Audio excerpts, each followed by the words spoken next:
বন্দুক এৰি সৃষ্টিশীল কামত মনোনিৱেশ কৰিছে এগৰাকী ব্যক্তিয়ে। ব্যক্তিগৰাকী আছিল এগৰাকী আলফা সদস্য, নাম তৰণী বৈশ্য।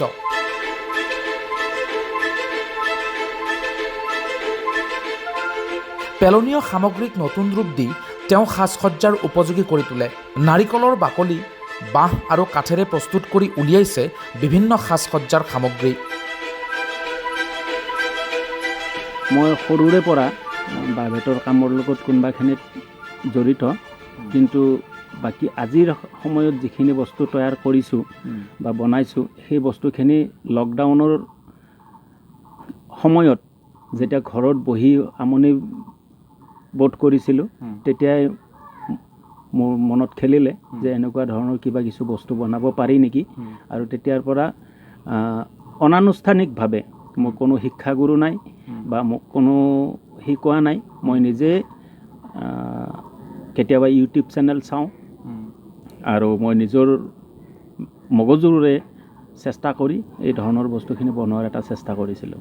পেলনীয়া সামগ্ৰীৰ ভিতৰত আছে আমাৰ যিটো নাৰিকলৰ খোলা, যিটোক আমি নাৰিকলখিনি পিঠা পনা বনোৱাত ব্যৱহাৰ কৰি নাৰিকলৰ খোলাটো পেলাই দিওঁ, আৰু সেই নাৰিকলৰ খোলাটো মই বিচাৰি বিচাৰি মানে লৈ আহোঁ, আনি পেলাই এই ধৰণৰ বস্তুখিনি তৈয়াৰ কৰোঁ। আৰু এইখিনি যিখিনি আছে সেইখিনিতো দেখিছে বাঁহ আছে, আৰু তাৰে ভিতৰত পেলনীয়া বাঁহো থাকে, ভাল বাঁহো লাগে, আৰু দুই এটুকুৰা কাঠৰ টুকুৰাও লাগে, একেবাৰে নলগা নহয়।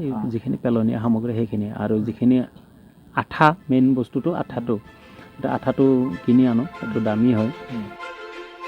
প্ৰস্তুত কৰিছে দুতুৰা আৰু ডগৰ। নিজেই প্ৰস্তুত কৰা বাদ্যযন্ত্ৰ বজাই তেওঁ গীত পৰিৱেশন কৰাৰ লগতে গীত ৰচনাও কৰিছে।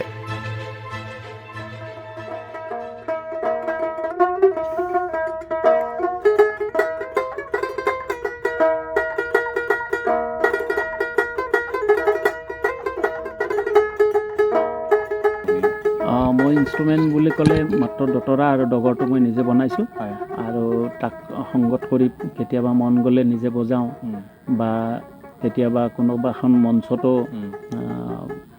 গীত পৰিৱেশন কৰোঁ, নকৰা নহয়। তাৰ লগে লগে মই সমান্তৰাল কৰি হাৰমনিয়ামো বজাওঁ। মই তেনেকৈ বজাৰত সকলো বস্তু মই এৰি দিয়া নাই, আৰু সেই ধৰণৰ সুবিধাও মই পোৱাও নাই আচলতে ক'ব হ'লে। তাৰে ভিতৰত ধৰক মই বেলৰ কাপ তৈয়াৰ কৰিছিলোঁ, বেলৰ কাপ, বাঁহৰ ট্ৰে, আৰু যিটো নাৰিকলৰ খোলাৰে বনোৱা এটা কেটলি, সেই ধৰণৰ বস্তুখিনি কিছু সংখ্যক লোকে মোৰ পৰা মোৰ উচিত মূল্য দি পেলাই তেওঁলোকে সংগ্ৰহ কৰিছে। বাকী যিখিনি সামগ্ৰী সেইখিনি মোৰ ভৱিষ্যতে প্লানিং আছে যে মই এই ধৰণৰ আমাৰ যুৱ সমাজ, আমাৰ অসমীয়া সমাজত কিছুমান হেৰাই যাব ধৰা বস্তু তৈয়াৰ কৰি যাতে তাক আমি আমাৰ নতুন প্ৰজন্মৰ মাজত প্ৰসাৰ কৰিব পাৰোঁ, তাৰ এটা মই প্ৰচেষ্টা চলাই আছোঁ। উল্লেখযোগ্য যে 1990 চনত আলফাত যোগদান কৰিছিল তৰণী বৈশ্যই। মই 1990 চনত পোনপ্ৰথমবাৰৰ বাবে আলফাত যোগদান কৰিছিলোঁ। তাৰপিছত 1992 চনত সম্পূৰ্ণভাৱে ঘৰৰ পৰা মই প্ৰশিক্ষণ লোৱাৰ কাৰণে ভূটান পাহাৰত গৈছিলোঁ। কিছু সমস্যা আৰু কিছু সংঘাতে মানুহক, ভাল মানুহ এজনকো বেয়া কৰে, আৰু কেতিয়াবা কিছু সংঘাতে বেয়া মানুহ এজনকো ভাল কৰে। গতিকে তেতিয়া আজিও মোৰ চলিব পৰা মোৰ আৰ্থিক দিশটো সচ্ছল নহয়। তেতিয়া আজিৰ তাৰিখতকৈও তেতিয়া বেছি মানে খুবেই বেয়া আছিলে। পঢ়াৰ আগ্ৰহ আছিলে, কিন্তু ঘৰুৱা আৰ্থিক সমস্যাৰ কাৰণে মই হয়তো সেইটো দিশত আগবাঢ়িব নোৱাৰি তেতিয়া আমাৰ ঘৰত এনেকুৱা 2-4জন আলফাৰ ল'ৰা আহে, তেওঁলোকৰ লগত কথা পাতোঁ, কিছু সমস্যাৰ ওপৰত নিজেও বিশ্লেষণ কৰোঁ, কৰি বিভিন্ন ধৰণৰ সমস্যা গোটেইখিনি গোট খাই এদিন মানে সিদ্ধান্ত ল'লোঁ যে এনেকৈ ইমান কষ্ট ভোগ কৰি থকাতকৈ যে আলফালৈকে যাম। আলফাত থকা সময়তো সংগীত চৰ্চা কৰিছিল তেওঁ। 1996 চনত মই যেতিয়া সংগঠনত আছিলোঁ তেতিয়া মোৰ অডিঅ' কেছেট এটা আছিল, কিন্তু দুৰ্ভাগ্যবশতঃ সেই সময়ত চৰকাৰে মোৰ কেছেটটো মানে বেন কৰিছিলে।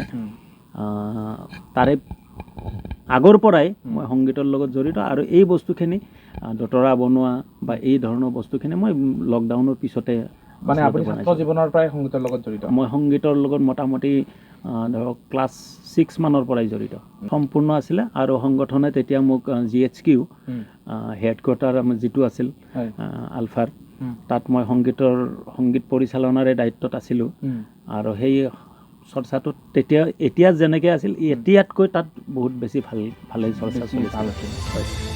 2003 চনত সংগঠন এৰি উভতি আহিছিল মূল সুঁতিলৈ। 2003 চনত 12 জানুৱাৰীত মই আলফাৰ পৰা মই মূল সুঁতিলৈ উভতি আহোঁ। চাৰেণ্ডাৰটো মই সম্পূৰ্ণ ব্যক্তিগত সিদ্ধান্তত মানে চাৰেণ্ডাৰ কৰিছোঁ। মোৰ কিছু ঘৰুৱা অসুবিধা আৰু মোৰ শাৰীৰিক কিছু অসুবিধাৰ কাৰণে 2003 চনৰ 1 তাৰিখে মই তাৰ পৰা ওলাই আহিছোঁ। কিন্তু মই এইখিনিতে বুকুত হাত থৈ ক'ব পাৰোঁ মই সংগঠনৰ কোনো ধৰণৰ ক্ষতি কৰি থৈ বা ৰাজহুৱা যিবিলাক অনুষ্ঠান কওক বা ৰাইজৰ কোনো ধৰণৰ ক্ষতি হোৱা কাম মই আজিলৈকে কৰাও নাই, অহা দিনতো নকৰোঁ বুলি ভগৱানে মানে সেইখিনি আশীৰ্বাদ কৰক। মই যেতিয়া 2003 চনত ঘৰলৈ গুচি আহিলোঁ সেই সময়ত মোৰ নিচিনা যিসকল সতীৰ্থ আছিল তেওঁলোকে কোনো বোধহয় মই জনাত যদি নজনাকৈ কোনোবাই কিবা পাইছে মই নাজানো, কিন্তু মই যিমান দূৰ জানো কোনো একো পোৱা নাই চৰকাৰীভাৱে। তাৰে আগৰ আৰু পিছৰখিনিয়ে কিন্তু চৰকাৰীভাৱে চাকৰিও পালে, 1.5 লাখ কৰি টকা দিছিল সেয়াও পালে, কিন্তু আজিলৈকে আমি কিন্তু তাৰ চৰকাৰী কোনো ধৰণৰ সহায় আজিলৈকে মই পোৱা নাই। চালফা বুলি ক'লে মানুহৰ মনত এটা ভ্ৰান্ত ধাৰণা আছে, চালফা মানে বেয়া মানুহ, চালফা মানে বেয়া কাম কৰে, কিন্তু সেইটো আচলতে নহয়। তাৰ মই তিল মাত্ৰ মই সমৰ্থন নকৰোঁ, কাৰণ উদাহৰণ মই। আজৰি সময়ত সৃষ্টিশীল কাম কৰে যদিও সামগ্ৰীসমূহ বিক্ৰী কৰিবলৈ সুবিধা পোৱা নাই প্ৰাক্তন আলফাগৰাকীয়ে।